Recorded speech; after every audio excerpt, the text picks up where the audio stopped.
Assalamualaikum warahmatullahi wabarakatuh. Perkenalkan, saya Dwi Andriani dengan NPM 2308260175. Di sini saya akan menjelaskan mind map saya di blok BSO1 yang berjudul Sistem Pencernaan di Mulut dan Esofagus. Baiklah. Proses pencernaan makanan pada manusia itu melibatkan beberapa tahap utama, yaitu ada tahap ingesti, ada tahap digesti, absorpsi, dan eliminasi. Ingesti adalah proses memasukkan makanan ke dalam mulut. Pada tahap ini, makanan dipecah menjadi bagian-bagian yang lebih kecil oleh gigi melalui proses mekanik atau mengunyah. Selanjutnya ada digesti.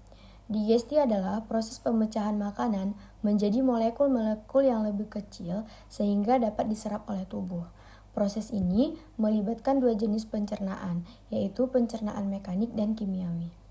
Kemudian ada absorpsi, yaitu proses penyerapan nutrisi dari makanan yang telah dicerna ke dalam aliran darah melalui dinding usus halus. Usus halus dia memiliki banyak fili dan mikrofili yang meningkatkan luas permukaan untuk penyerapan.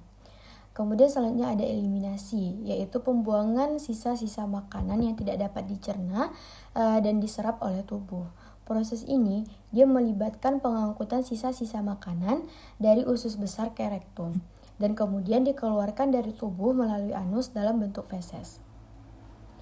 Kemudian usus besar juga berperan dalam menyerap air dan elektrolit dari sisa makanan, sehingga membantu dalam pembentukan feses yang lebih padat. Secara keseluruhan, proses pencernaan makanan adalah serangkaian langkah yang kompleks yang memungkinkan tubuh memperoleh nutrisi penting dari makanan dan pembuangan sisa-sisa yang tidak dibutuhkan. Selanjutnya ada proses pencernaan pada mulut. Mulut merupakan organ pertama pada saluran pencernaan. Di dalam mulut ini dia terdapat dua mekanisme pencernaan, yaitu kimiawi dan mekanik. Yang pertama ada proses mekanik. Pencernaan mekanik ini adalah proses penghancuran makanan dari bentuk besar menjadi bentuk yang lebih kecil dengan cara fisik. Proses ini dimulai di mulut, di mana makanan itu dikunyah oleh gigi dan diaduk oleh gerakan peristaltik kerongkongan. Nah, kemudian ada proses yang dinamakan dengan mastikasi. Mastikasi ini merupakan proses pencernaan mekanis yang terjadi di mulut, di mana makanan dikunyah oleh gigi dan diaduk oleh lidah. Proses ini bertujuan untuk menghancurkan makanan menjadi partikel yang lebih kecil sehingga dapat lebih mudah dicerna oleh enzim di dalam tubuh. Selanjutnya ada proses kimiawi. Pencernaan kimiawi adalah proses penguraian makanan menjadi molekul yang lebih sederhana dengan bantuan enzim. Proses ini dimulai di mulut, di mana air liur mengandung enzim seperti pitialin dan amilase yang mengubah amilum menjadi maltosa. Nah, di lambung, asam lambung yang dihasilkan oleh enzim pepsin dan lainnya mengubah protein menjadi peptida dan asam amino. Di usus halus, enzim seperti amilase, lipase, dan protease dari pankreas dan getah usus menguraikan karbohidrat, lemak, dan protein menjadi glukosa, asam lemak, dan asam amino yang dapat diserap oleh tubuh. Nah, kemudian selanjutnya masuk ke fase menelan. Proses menelan atau deglutisi ini terdiri dari 3 fase utama. Ada fase oral, fase faringeal, dan fase esofageal. Nah, yang pertama ada fase oral. Fase ini adalah fase awal dalam proses menelan yang terjadi secara sadar atau disebut dengan voluntar. Langkah-langkah fase oral ini, yang pertama dia mengunyah atau mastikasi. Makanan itu dikunyah oleh gigi dan dicampur dengan air liur yang mengandung enzim amilase untuk memulai proses pencernaan karbohidrat. Kemudian pembentukan bolus, makanan yang sudah halus dan dicampur dengan air liur itu dia membentuk massa semi padat yang disebut dengan bolus. Kemudian penggerakan bolus ke belakang. Lidah bergerak ke atas dan ke belakang untuk mendorong bolus itu ke arah faring atau tenggorokan. Selanjutnya fase faringeal.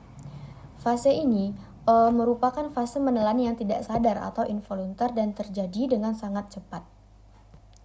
Langkah-langkah dari menelan di fase faringeal ini yaitu masuknya bolus ke faring. Ketika bolus mencapai faring, reseptor di dinding faring itu dia merangsang refleks menelan. Penutupan jalan napas, epiglottis itu menutup pintu masuk ke trakea untuk mencegah bolus masuk ke saluran pernapasan. Pada saat yang sama, palatum mole atau langit-langit lunak itu dia menutup nasofaring untuk mencegah makanan masuk ke rongga hidung.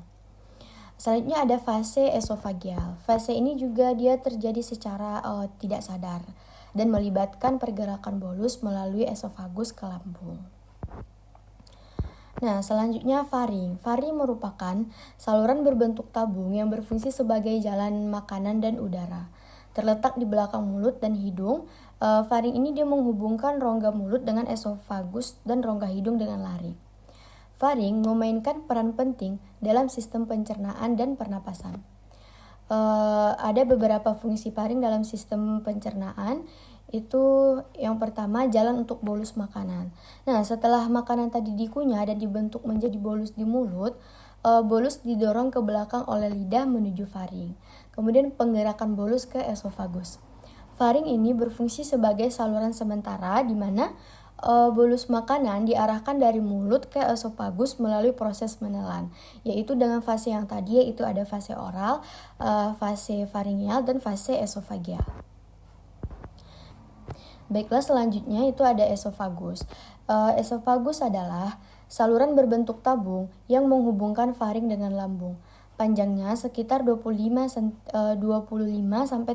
cm pada orang dewasa. Dan berfungsi sebagai jalur bagi makanan dan cairan yang ditelan untuk menuju lambung.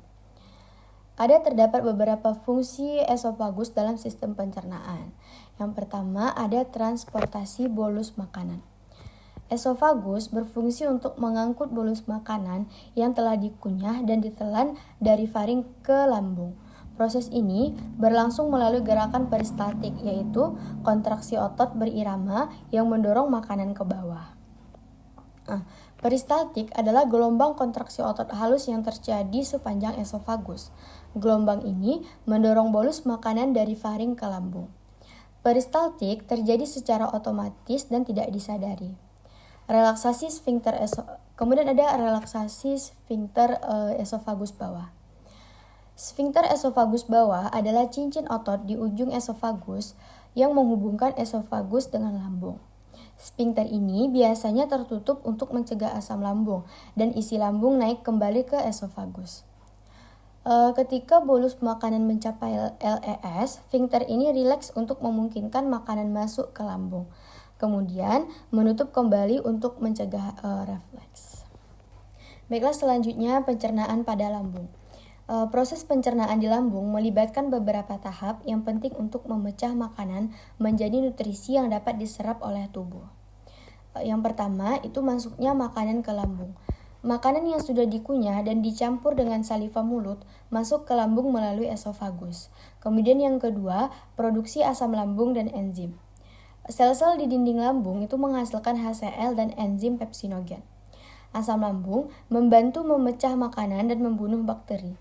Sel-sel di dinding lambung menghasilkan asam lambung atau yang disebut dengan HCl dan enzim yang mungkin ada dalam makanan. Pepsinogen diubah menjadi pepsin oleh asam lambung yang kemudian mulai mencerna protein menjadi peptida. Kemudian yang ketiga, pengadukan dan penghancuran makanan. Otot-otot lambung berkontraksi secara ritmis untuk mengaduk dan menghancurkan makanan menjadi cair. Campuran semi cair dari makanan yang sudah dicerna sebagian. Kemudian yang keempat itu pencernaan protein. Pepsin memecah protein menjadi rantai peptida yang lebih pendek. Protein ini adalah salah satu-satunya makronutrien yang mulai dicerna secara signifikan di lambung. Kemudian ada pengaturan pengosongan lambung. Sphincter pylorus mengontrol pelepasan caim dari lambung ke duodenum, bagian pertama dari usus halus secara perlahan. Ini penting untuk memastikan bahwa duodenum itu tidak terlalu penuh dan bisa mencerna caim secara efektif. Kemudian pengaturan dengan hormon dan sinyal saraf. Hormon seperti gastrin merangsang produksi asam lambung dan aktivitas motilitas lambung.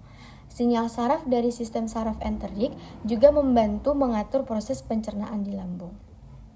Nah, secara keseluruhan, lambung itu memainkan peran penting dalam proses pencernaan dengan memecah makanan secara mekanis dan kimiawi, serta menyiapkan makanan untuk pencernaan lebih lanjut di usus halus. Ini ada beberapa referensi yang saya gunakan. Mungkin hanya sekian yang dapat saya sampaikan. Mohon maaf jika ada kesalahan. Assalamualaikum warahmatullahi wabarakatuh.